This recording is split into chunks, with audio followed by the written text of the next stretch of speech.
Senhor presidente, eu queria chamar a atenção dos senhores, primeiro, da inconveniência dessa mudança nesse momento político.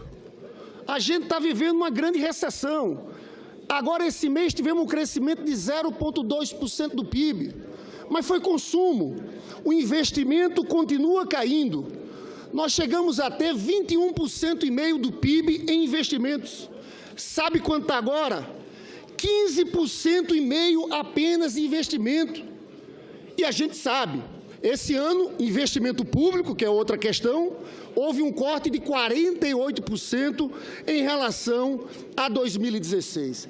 Eu, quando falo da inconveniência, devo dizer aos senhores, a indústria representa hoje algo em torno de 9% do PIB. Se a gente aprovar essa mudança, nós vamos derrubar o investimento muito. Eu quero trazer para os senhores uma pesquisa feita pela Fiesp, com os empresários brasileiros, com 1.003 empresários brasileiros. Sabe o que eles dizem?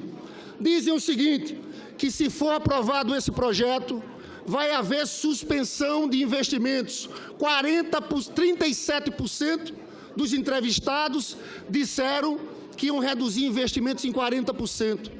21% que é reduzir entre 21% e 40%. 15% entre 10% e 20%.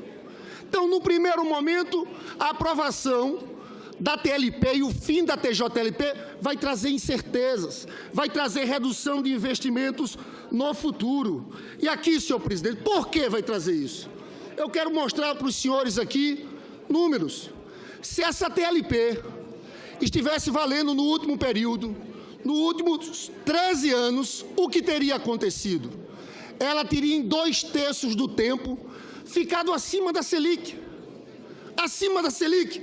Quem vai, senador Wilder, fazer investimento de longo prazo no Brasil com a taxa acima da Selic? Eu quero repetir. Nos últimos 13 anos, se existisse a TLP, 2/3 do tempo seria acima da Selic. Nós vamos destruir investimentos de longo prazo no país. Mais grave é que essa taxa é extremamente procíclica. Sabe o que aconteceu naquela crise de 2009? Foi uma crise de natureza recessiva. Se a TLP tivesse valendo, ela teria ido para 16%.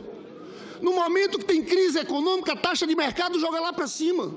Quando, na verdade, naquela crise de 2009, o que foi feito pelo presidente Lula ali, o BNDES baixou a TJLP para que a economia se recuperasse. Então, eu quero chamar a atenção desses pontos aqui para os senhores. Mais ainda, queria argumentar sobre estados e municípios. Os estados e municípios, Simone Tebet, que foi prefeita, infelizmente, há 3 anos atrás, proibiram estados e municípios com boa capacidade financeira de emitir títulos. E banco privado não financia estados e municípios, só resta o BNDES. Aqui o impacto em novos contratos já será gigantesco. Não só em novos contratos, contratos renegociados também vão ser pagos usando a TLP. Tem um estudo feito por José Roberto Afonso, que todos conhecem. Um economista que não é petista, muito pelo contrário, as vinculações eram com o PSDB.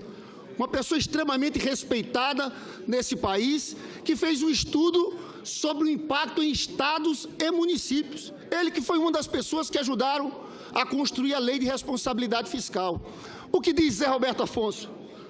Diz o seguinte, que hoje os estados que devem 37 bi, se tivesse valendo a TLP, a dívida seria de 44,5 bi. 7,5 bi a mais. A dívida do Espírito Santo seria 371 milhões a mais. Goiás, 342 milhões a mais. 161 milhões em São Paulo. Todos os estados teriam sua dívida aumentada. Mas mais grave, senhor presidente, eu vi aqui um debate.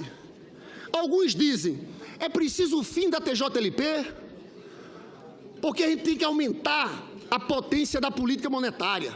Se a gente extinguir a TJLP, nós vamos conseguir baixar a taxa de juros mais rápido. Pessoal, esse argumento não se sustenta. Sabe o que significa dos recursos do FAT, do BNDES, de créditos direcionados? no mês de julho desse ano, foram 4,7 bilhões, de um total de 257 bilhões de crédito bancário livre. Significa 1,8%. Quer dizer que é esse 1,8% que está fazendo a taxa de juros ser alta no país? Não sustenta. No ano 2016, nós tivemos 42 bi de créditos direcionados do BNDES. 42 bi. Sabe quanto teve de crédito livre? 3 tri e 200 bi. Isso significa 1,5% total de crédito. Então esse argumento aqui é um argumento frágil.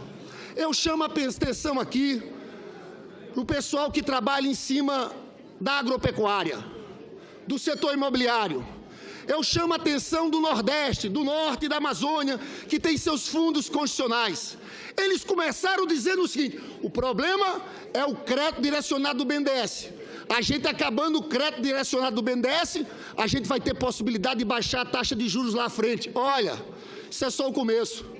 Os próximos a serem atingidos por esse argumento são os fundos constitucionais do Nordeste, Centro-Oeste da Amazônia. E é o pessoal da agropecuária também, que tem crédito subsidiado. É o mesmo argumento. E por fim, senador Eunício, fazem uma confusão que eu queria que os senhores prestassem atenção. Entre subsídio, eu defendi o aporte de tesouro para o BNDES naquela crise de 2009, 2010. Mas devo dizer aos senhores aqui, eu falei do Zé Roberto Afonso, ele é o maior crítico daquela transferência de recursos do Tesouro para o BNDES. A discussão é outra. Hoje, sabe quanto é a transferência de recursos do Tesouro para o BNDES? Zero. Nós estamos no menor desembolso, o BNDES está fazendo o desembolso de 30 anos atrás, igual ao de 97. Aqui é uma outra discussão, que é o recurso do FAT, que está vinculado pela Constituição. O senador José Serra teve um papel importantíssimo nisso, porque o FAT é o seguinte: 60% para seguro-desemprego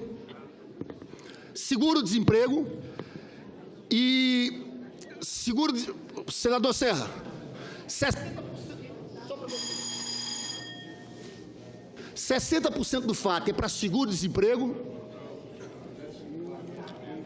e o 14º salário. Os 40% foram dirigidos para o BNDES. Não confunda isso com subsídio.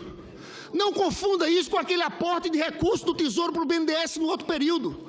Então, eles estão querendo destruir isso nesse momento. Por isso, eu chamo a atenção dos senhores. Eu acho que é uma loucura o que a gente está fazendo. A gente vai travar esse país.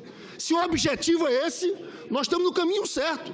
Senador Wilder aqui é empresário, sabe a dificuldade de se fazer investimento de longo prazo no país. Nós vamos conseguir parar, travar investimentos. Volto a dizer, todo mundo dizia que se a Dilma saísse, os empresários recuperariam a confiança, iam investir e a economia ia retomar o seu crescimento econômico. Eu peço só 30 segundos para concluir, senador Eunício. Não é isso que está acontecendo. A pequena recuperação que aconteceu nesse trimestre, 0,2% do PIB, foi em cima do consumo. O investimento continua caindo. Eu peço que os senhores tenham cautela nesse momento. A gente pode hoje derrubar essa sessão. E derrubando essa sessão, nós encerramos o assunto? Não. O governo pode mandar um projeto de lei, pode pedir urgência, e nós vamos discutir com mais profundidade. O que eu peço aos senhores nesse momento é cautela. Para mim, acabar a TJLP, engessar o BNDES nesse momento, que a economia precisa crescer, é uma loucura. Peço aos senhores, então, cautela e que ajudem no processo de obstrução. É possível derrubar essa sessão e impedir que esse desatino seja aprovado no dia de hoje.